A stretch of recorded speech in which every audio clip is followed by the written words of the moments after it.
Okay, so we're here for our first lesson on units of energy and mass. This is a very small unit, it only has 4 lessons in it. But there's some little key concepts that tend to get examined, particularly in multiple choice questions. So we're going to talk about energy first. Now, the main unit that you that gets used in the scientific community is the joule and the kilojoule. However, I suppose because of Americans, a lot of times calories get referred to. So a joule and a kilojoule, quite simple. It's just the kilojoule is just 1,000 joules. Very easy to remember, just like a kilometre is 1,000 metres. But we've also got this conversion for the calorie up here, and that we convert between kilojoules and calories by either timesing or dividing by 4.184. So yeah, it just adds a little bit of complexity to the situation. As well as joules and kilojoules, we've got power is the rate that energy is consumed. So a watt of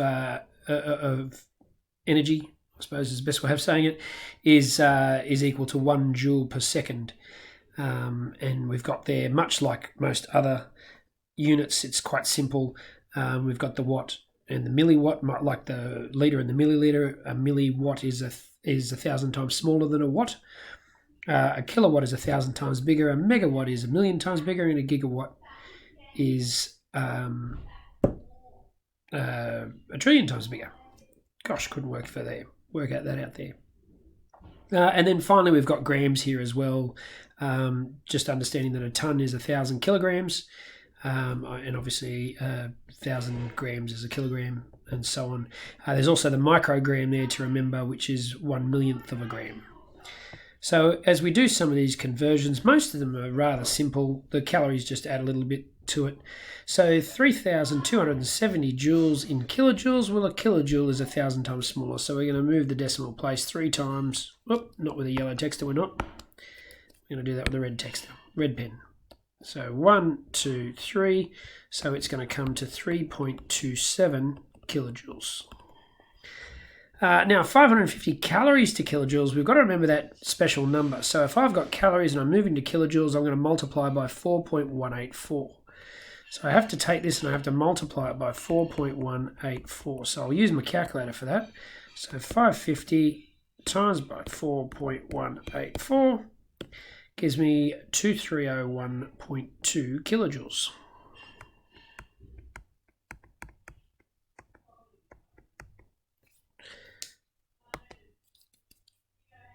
There we go, kilojoules.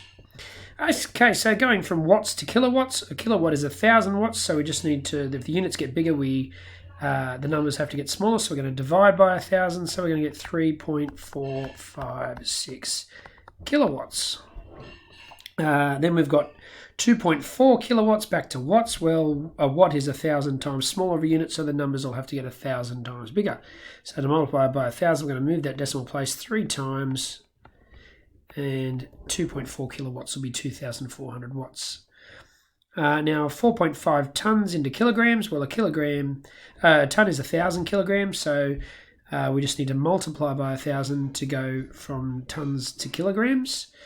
So we move the decimal place 3 times, and that gives us an answer in kilograms. The next one here, we've got 0.0045 grams into milligrams. Now, a milligram is 1,000th of a gram.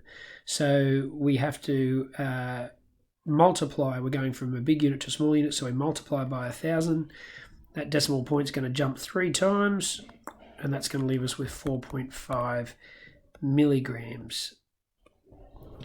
The next one we've got here is to go from 0.003 grams to micrograms. A microgram is 1,000,000 times smaller than a gram. So the numbers will have to get 1,000,000 times bigger. So we move that decimal place 6 times. 1, 2, 3, 4, 5, 6. And we end up with 300 micrograms.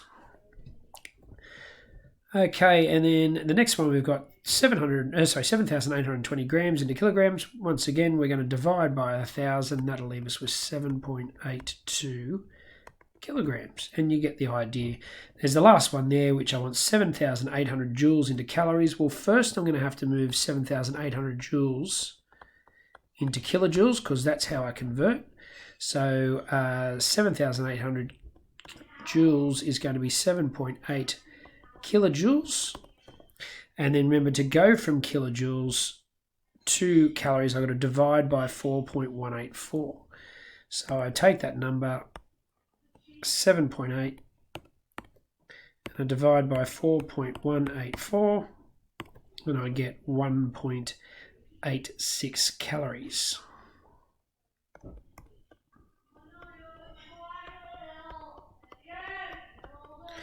I'll just make sure I did my rounding correctly. Yes, I did. Okay, excellent. Okay, so for the next question, we've got Brittany eating a Big Mac and a large fries. And she also had a large Coke, which was 300 calories. We want to know what her percentage of her daily energy requirements does this meal represent.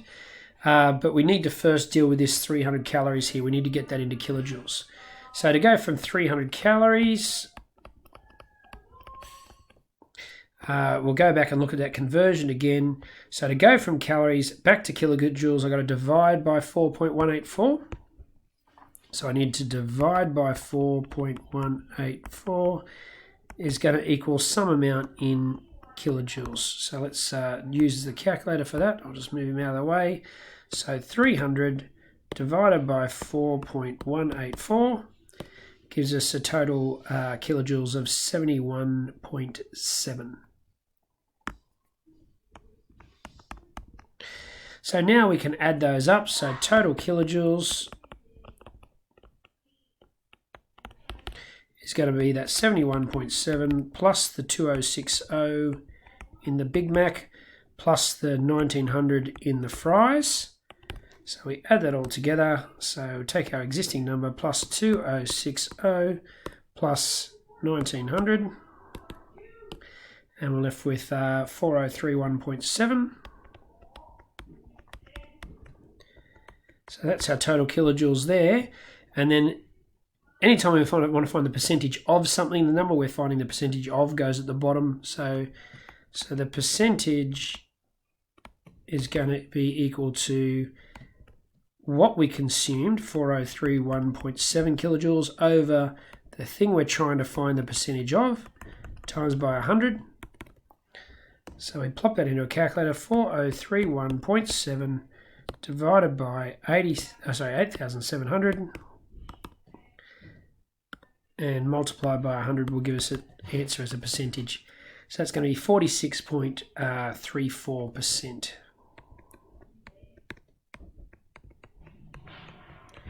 So given that you've got to eat 2 other main meals in the day, probably not the wisest food choice. Remember, all energy that the body can't use, it stores, and it stores it in the form of fat. Okay, so we want to, the next question, we want to work out the mass of the following items. So we want to total them up. The easiest way to do this, I think, would be get everything written in grams. So that first item is 350 grams. I'll start there. Now 1.2 kilograms, that's going to be 1,200 grams, because we multiply by 1,000 to get kilograms. Now a microgram is a millionth of a gram. So 45 micrograms. If we had 45 micrograms, we have to make that a million times smaller. So our decimal point goes 1, 2, 3, 4, 5, 6. So we're going to end up with a decimal point and a whole lot of zeros, 4 zeros. So we can write that as 0.000045. And our milligrams are 1,000th of a gram. So if we divide that number by 1,000, that'll be 3 drops to the decimal point. So we're going to end up with 0.36 just there. And then we can just do a bit of addition. Relatively easy here to see that nothing's going to overlap in the decimal places. So that's easy to do. There's nothing to add in the units column.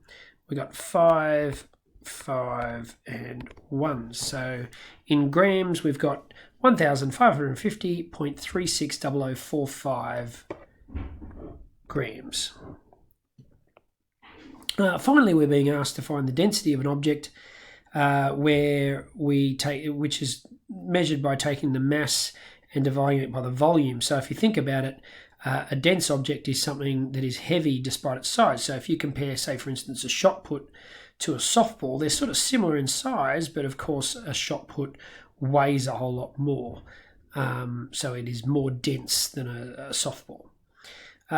So we've got to first work out the volume in this particular situation, because they haven't actually given us the volume. They've given me a spherical object with a diameter of 53 millimeters.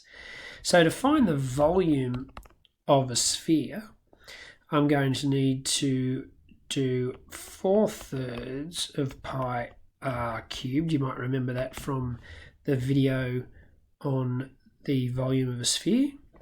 So 4/3 times by pi times by our radius is not going to be 53. For this one, I might just write it as 53/2 squared. Oh, not squared, sorry, cubed. Merely because it's easier than probably writing something with decimal places. But you could put there 26.5 cubed if you prefer. So I'm going to plug that into my calculator. So 4/3 times pi times, and I'll open some brackets here so I do this right, 53/2, and I have to cube that result. So I'm going to end up with 77,951.8.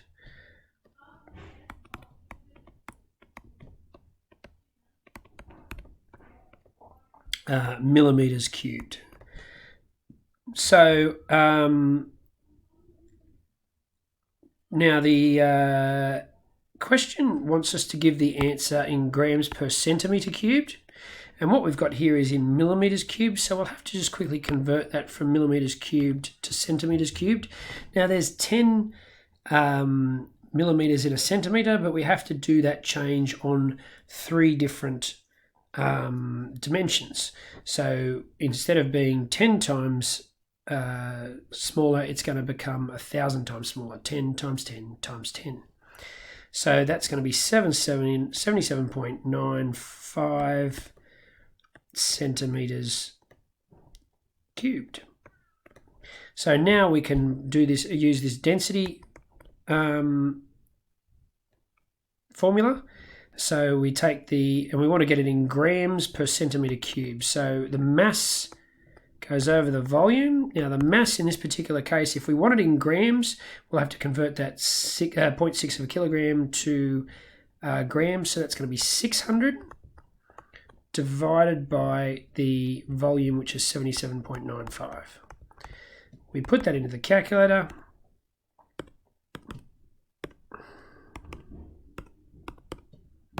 And we end up with 7.7 grams per centimetre cubed. So that's how we deal with density problems if we see those. So have a crack at those activities there, and I will see you guys tomorrow. Thanks.